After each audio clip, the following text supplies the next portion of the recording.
psicoterapia de grupo surgiu intuitivamente e foi adotada empiricamente, tanto por Prete quanto por Moreno. Enriquecida pelos aportes das teorias freudianas, dinâmicas de grupo, entre outras, estabeleceram-se seus fundamentos. Grupos psicoterápicos propriamente ditos.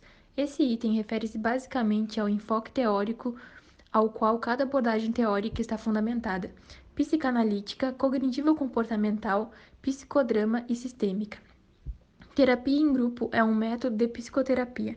Usando como base a teoria da ação racional, a sessão da terapia em grupo visa investigar a congruência entre as atitudes das pessoas participantes da reunião. A coleta de dados e a monitorização é realizada por um profissional da área da saúde mental. Atualmente, o surgimento de novas abordagens psicoterápicas proporciona que haja uma abordagem múltipla, com a utilização de diversas técnicas que se complementam. Por isso, esse vídeo trará como exemplo 3 abordagens que apresentam relevância para uso múltiplo. Terapia bioenergética. A terapia bioenergética estuda a personalidade através da análise dos processos de energia corporal. Cada ser existe localizado em seu corpo, sendo ele quem expressa as características que compõem o indivíduo e possibilita a interação em grupos. Através da movimentação e postura do ser, pode-se observar como este se comporta e enfrenta a vida. A soma das experiências do indivíduo o define e é registrada em sua estrutura corporal. Essa abordagem alerta sobre a necessidade de manter a vivacidade do corpo para que o ser se expresse efetivamente em suas relações. Se seu corpo não está são, você perde parte de sua energia e adquire uma postura de exaustão, retraindo-se. A pessoa deve estar consciente do seu corpo para conhecer profundamente a si mesma. Desconhecer seu corpo impossibilita o ser de compreender seus sentimentos. Assim, as técnicas bioenergéticas auxiliam o indivíduo a se sentir mais vivo e a se expressar corporalmente de forma mais clara e coerente com suas emoções. As técnicas utilizadas envolvem a prática de exercícios bioenergéticos durante a terapia, na rotina, ou para trazer a consciência corporal individual durante práticas grupais. Promovem a autoexpressão, ampliando a vida e o conhecimento sobre as tensões que impedem o indivíduo viver plenamente. Incluem 8 segmentos corporais: pernas, pés, pelvis, diafragma, peito, pescoço, boca e olhos. Alguns exemplos de exercícios são: exercício de alongamento, técnicas de respiração. Qual é a primeira coisa que você faz ao nascer? Respirar. O bebê tem que respirar e, através disso, todo o sistema começa a funcionar. Quando você para de respirar, o que acontece? Morre. Portanto, respirar é o que há de mais fundamental para nós. Terapia do grito. A terapia do grito é um método de psicoterapia de grupo criada por Daniel Harold Caswell. Em seu livro Há um Grito da Felicidade, publicado em 1972, o Dr. Caswell explica que na teoria do grito são trabalhados os pontos bases da personalidade de uma pessoa: o afeto, o comportamento e a percepção, assim conferindo uma nova identidade, praticamente uma vida nova ao paciente. Segundo Daniel Caswell, todos os problemas psiquiátricos são, na realidade, sintomas de distúrbios emocionais. Esses sintomas são criados pela pessoa consciente ou inconscientemente, na esperança de reduzir suas tensões que prejudicam sua maneira de viver no dia a dia. A pessoa não tem como descarregar essas tensões. Assim, no seu estado normal, ela está doente. A terapia do grito ensina a pessoa a se libertar dessa tensão sem precisar de remédios. Caswell descobriu que quando uma pessoa grita, ela aumenta a quantidade de uma substância chamada eosinofina, que existe nos glóbulos brancos, variando de 5 a 10 centímetros cúbicos por pessoa. Quando um viciado em bebidas ou drogas fica muito tempo sem beber ou tomar drogas, o índice dessa substância é de quase 0. Quando ele grita com emoção e sinceridade, o índice chega a 80% e quase 100%. Essa substância é, portanto, um termômetro que mostra a habilidade de uma pessoa em enfrentar um momento de tensão. Esse método de psicoterapia de grupo de Dan Casserell continua até hoje, por meio do Instituto Casserell, tendo evoluído para uma estrutura voltada para o campo da educação de relacionamento. Há também a teoria primal, criada pelo Dr. Arthur Janov, autor do livro O Grito Primal, publicado em 1970. Nessa psicoterapia, o paciente é encorajado a reviver seus traumas e expressar seus sentimentos básicos. A terapia primal argumenta que a neurose é causada pela dor reprimida desses traumas na infância. Essa terapia tornou-se muito influente durante um breve período no início da década de 70, após a publicação do livro de Janov, e inspirou centenas de clínicas derivadas em todo o mundo e também serviu de inspiração para muitos ícones culturais populares. Seus adeptos mais ilustres foram John Lennon e Yoko Ono. As sessões da teoria primal de John Lennon com Arthur Janov em 1970 foram um catalisador crucial do álbum mais emocionalmente nu e cru de Lennon, John Lennon Plastic Ono Band, para muitos seu melhor álbum. Certa vez John Lennon escreveu a respeito da teoria primal. Ele disse: "A coisa dele, Arthur Janov, é sentir a dor que se acumula dentro de você desde a infância.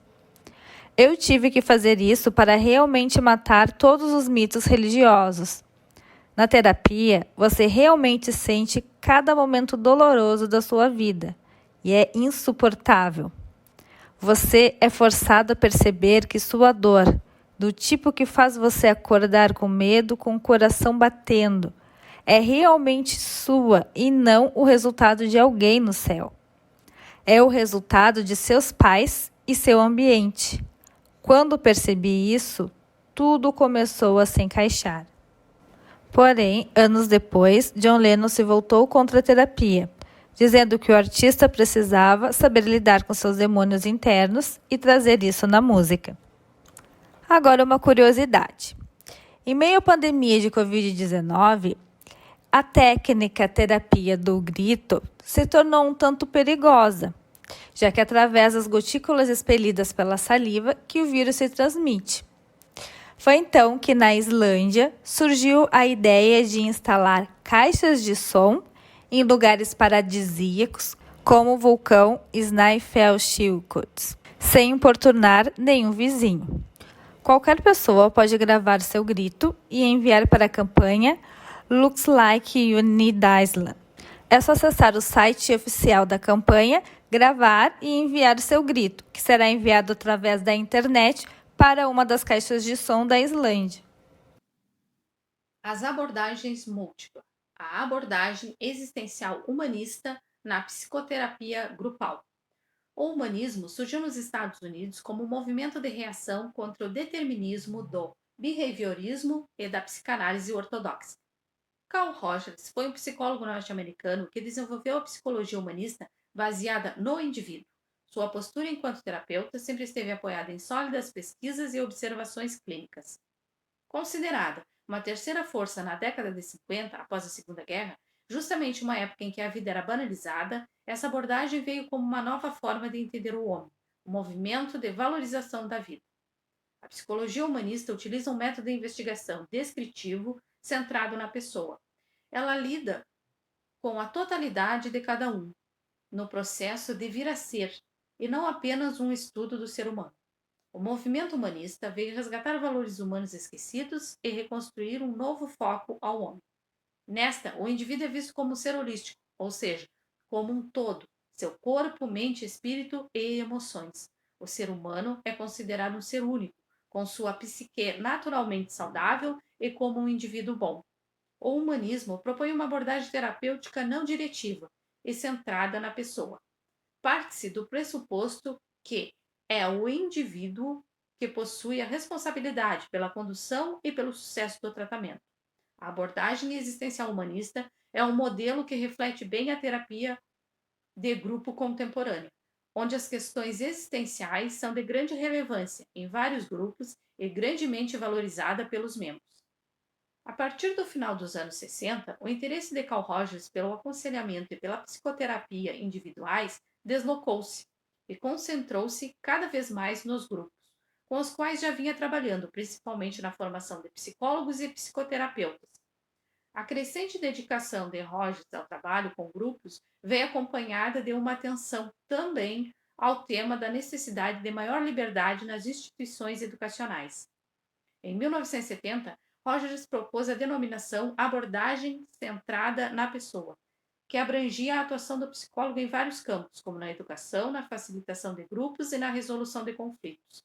Essa consideração pelos grupos, ao mesmo tempo, fez parte de um movimento maior, de uma espécie de boom das experiências de grupo, que atravessou os anos 70 e que permeou diversas esferas das práticas psicológicas e psicoterápicas.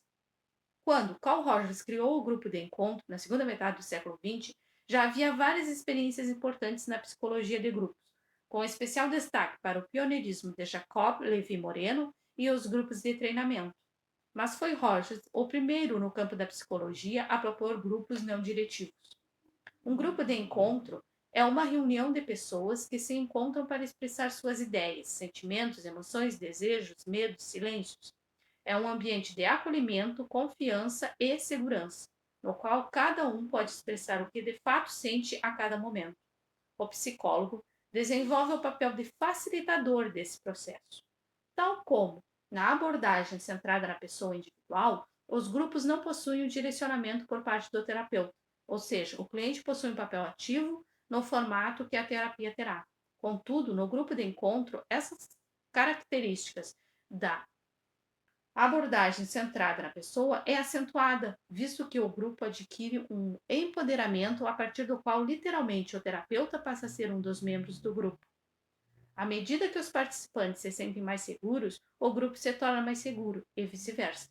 Nos grupos de encontro, o terapeuta deixa de exercer um papel de especialista e passa a ser um facilitador de expressões, sentimentos e emoções. Esta característica torna os grupos bem espontâneos.